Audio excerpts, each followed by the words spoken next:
Today we're doing an unboxing of the Ai1 system that comes with the DB600 buoy. The Ai1 is this device here that is an all-in-one remote monitoring and telemetry station. This includes everything you need to send reliable environmental data from anywhere in the world.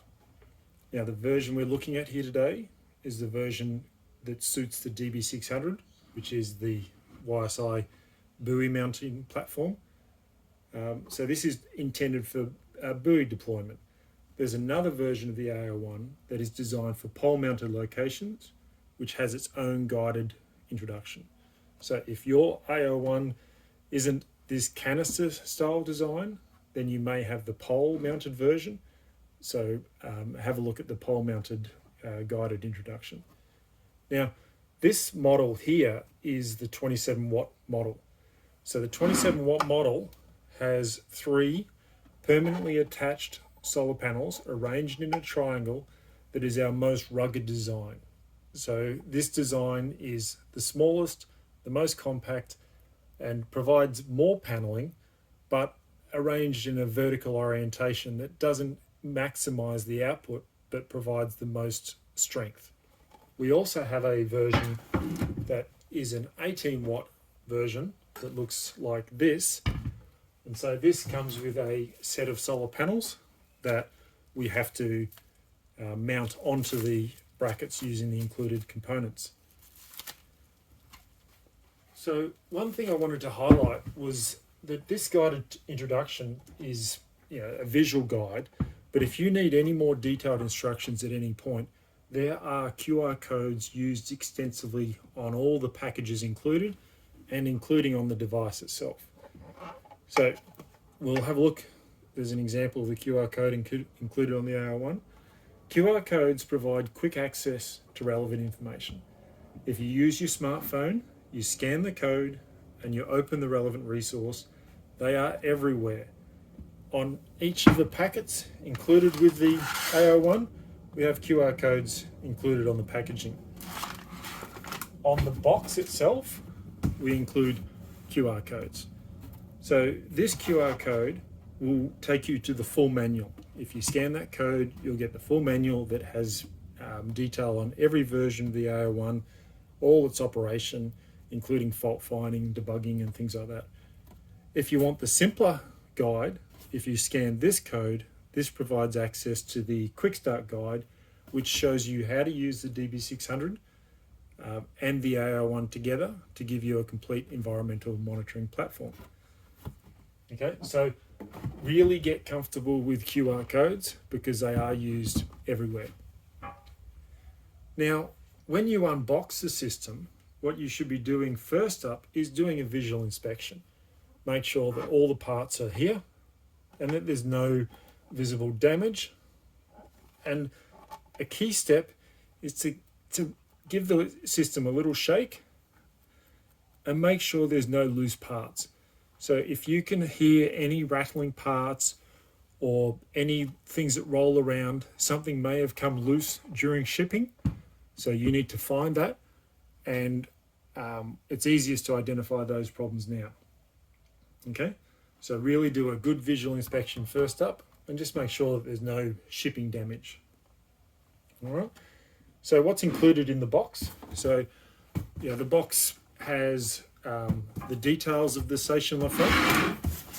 So this is the label describing what the contents of the box are, but included with most boxes are a set of spares and tools, a set of bird spikes to go on the top of the system, a lantern, a navigation lantern used to mount on top of the system and make sure that all the marine traffic in the area can see the buoy, and a cable used to connect sensors to the system. Okay, so what we'll do is we'll start by looking at the spares and tools box. So if we open up this packet, now as always, like I said, there's a QR code on every label. This QR code is intended for first-time users, and this shows you how to install the software and to allow your computer to get connected to this Ai1. Okay, so scan that QR code you'll get taken to the download page for where to download the software. The contents of this pack are, we have a AC charger. So the AC charger allows you to keep the Ai1 charged up when it's not in sunlight, when the solar panels would normally be providing solar charging. Instead, the charger allows you to plug in through this access port and to keep the system charged while it's on your desk. So we have different adapters to suit this charger for different regions around the world, okay? So just mount the adapter that you need to suit your region, okay? Then we have a USB cable. So the USB cable is also provides access inside this port. So if we open this port, now if we plug the USB cable into our computer, then when we plug the USB connector, we can access the USB port through the USB port inside the Ai1. So first off, make sure that you've got your USB cable orientated the right way. You can see the connector through the port, so just make sure that it's the right way around, okay? Now I've given you an extra long cable to make sure that it's easy to plug in. And once you plug in, you'll see that the LED inside this system flashes. And when it connects to the computer, you'll hear your computer give that distinctive connected sound. It can run off USB power, but when running off the USB power, it is not providing power to the sensors, and it is not powering the communication device included with the system. It's only when running off USB power, it's really only talking to the data logger part inside. You can tell when it's running off USB power by looking at the flash status of that LED inside. So that LED will flash every 15 seconds when it's on. If it flashes once, then it is running off internal batteries. If it flashes in a quick sequence, then it's running off USB power. So if you unplug this, you'll hear the disconnection sound from your computer, and you'll see that the LED stops operating. To run it off internal batteries, there's a switch accessible.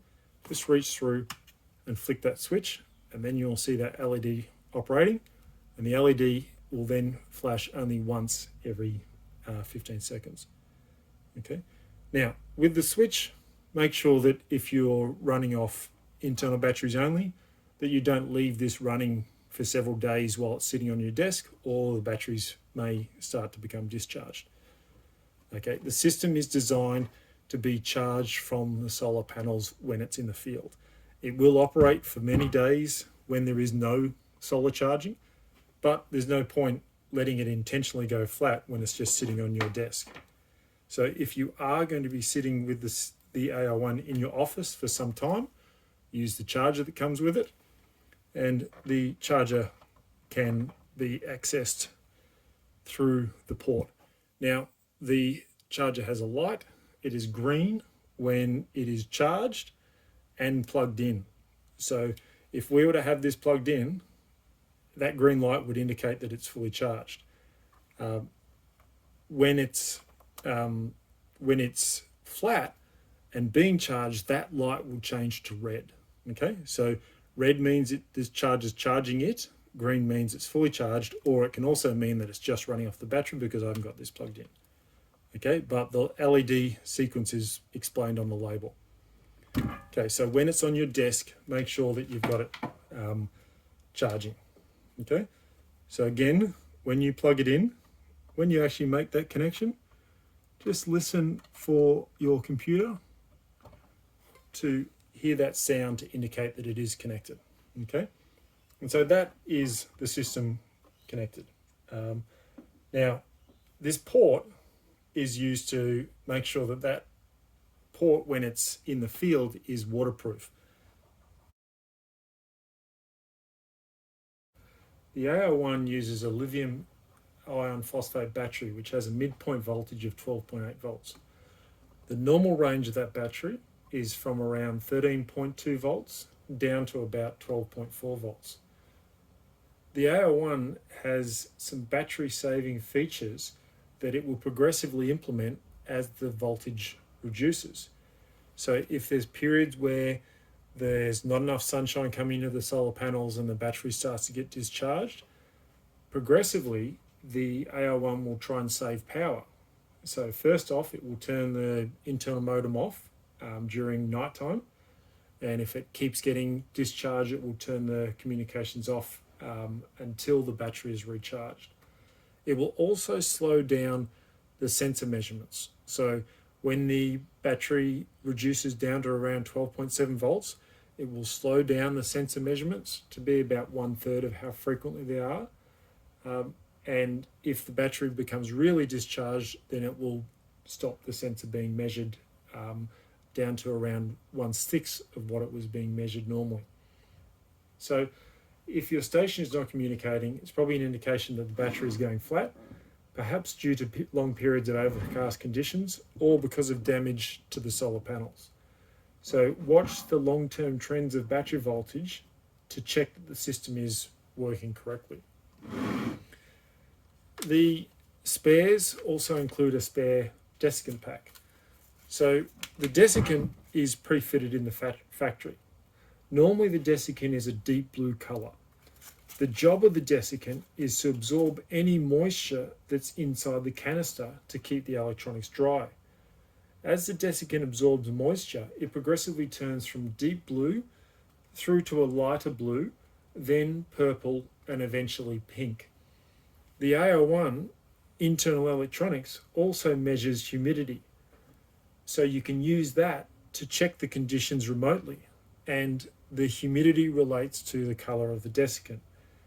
When the internal humidity increases to around 50 or 60%, which occurs when the desiccant turns purple or pink, it's best to change the desiccant, which is why we've included a spare pack. The desiccant is easily changed, so just undo these 6 screws, open off the gland plate, and then you can use this black nut to undo the desiccant, pull that pack out, and replace it with the spare pack provided. You can recharge the desiccant by drying it in the oven at 105 degrees Celsius for about 2 or 3 hours, and that will change it from a pink or purple colour through to a deep blue colour. When you're not using the desiccant, have it in 2 Ziploc bags. So that's how we ship it. We have one bag closed inside of another bag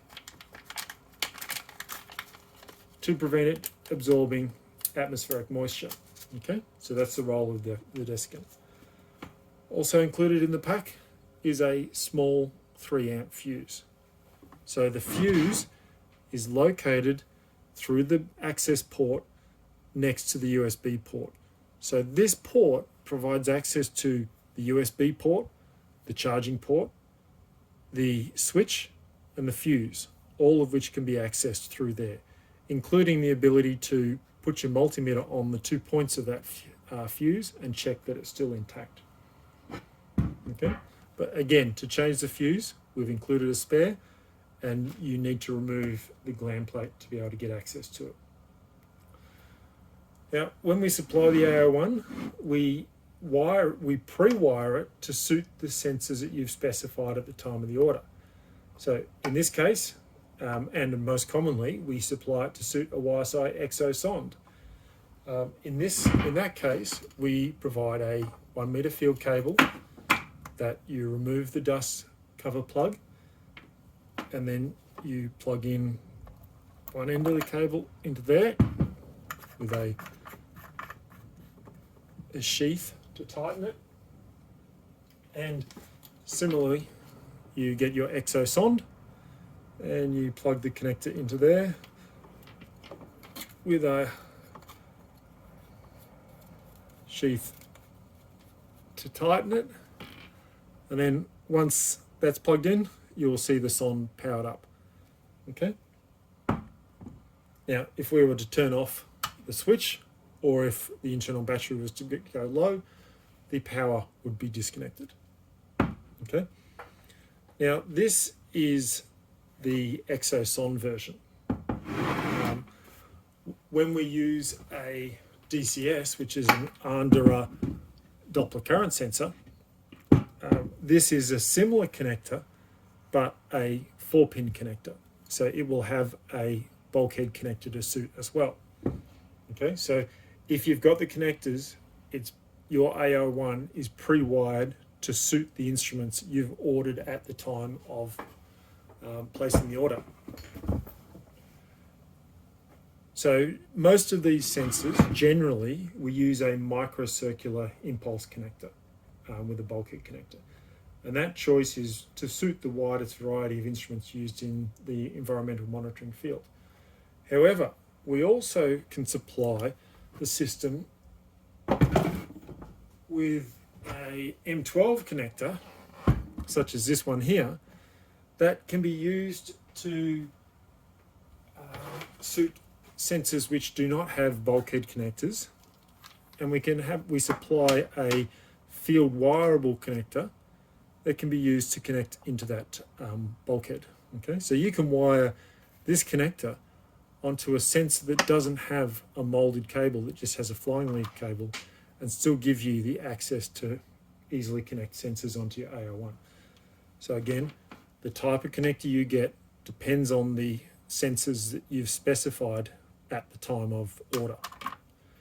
Now, this is acrylic. You can drill the gland plate with yourself and fit your own connectors, because the internal wiring, there's a lot of terminals in there that provide a lot of functionality.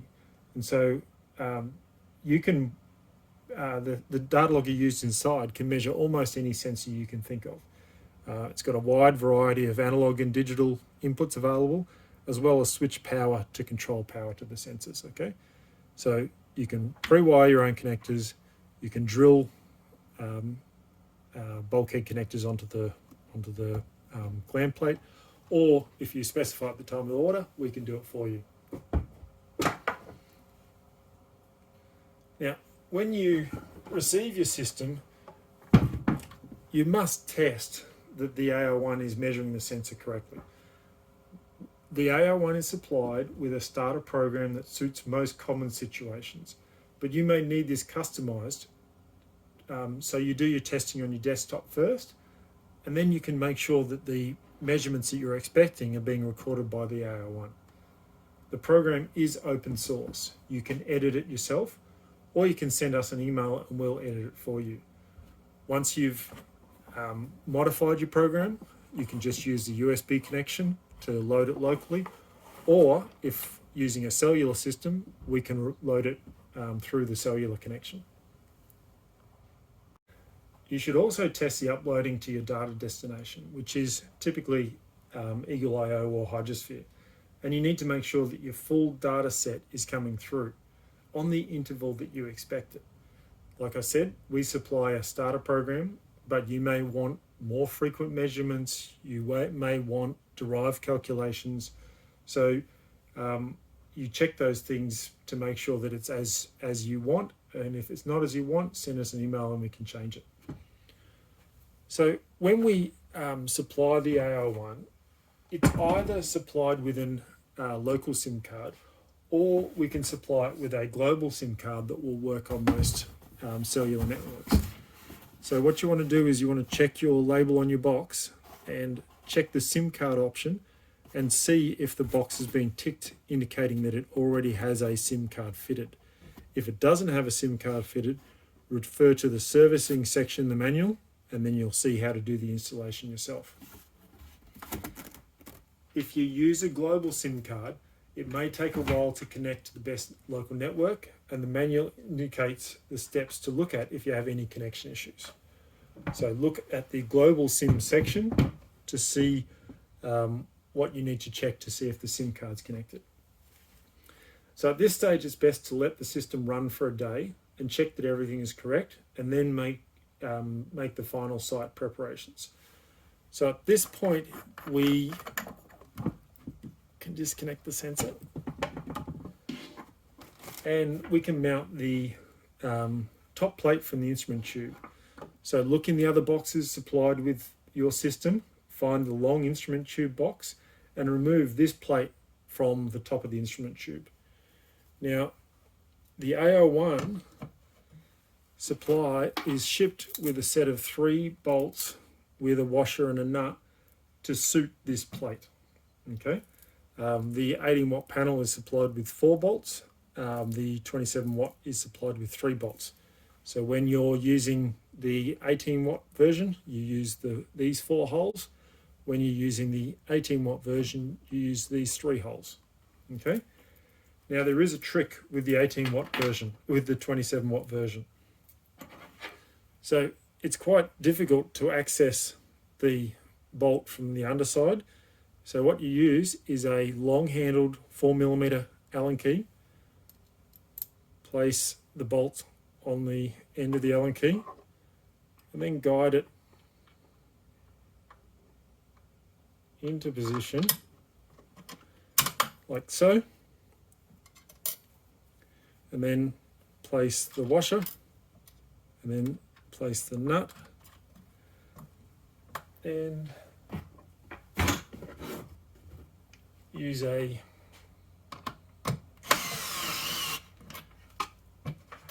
tool to tighten the nut, okay? And then use the same technique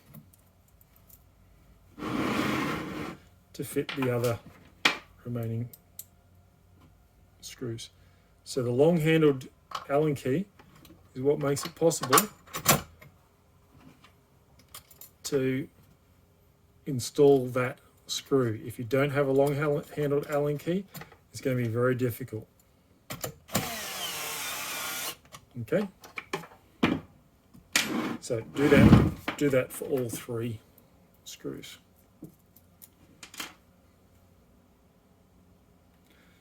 The last step that I won't show you in this video is to mount the top options. So the Ai1 comes with a optional lantern and a set of bird spikes that you can choose if you're going to fit them. So we've got another video on how to mount those options. So please refer to that video. Okay. So now the Ai1 is ready to directly mount on top of the instrument tube. Once you've got everything prepared, the system can be transported to site in its partially assembled state. If you've prepared and checked everything in your office, the site work is just to deploy the buoy in position. These steps are detailed in the manual. Look at the sections called Preparing for Installation and Site Acceptance Test. Okay, that's a quick overview of the Ai1. For more details on the DB600, which is the whole system, I recommend you use your smartphone and scan the Quick Start Guide, which has the step-by-step instructions for how to assemble the whole buoy and instrument tube, including the mooring system. Okay, good luck.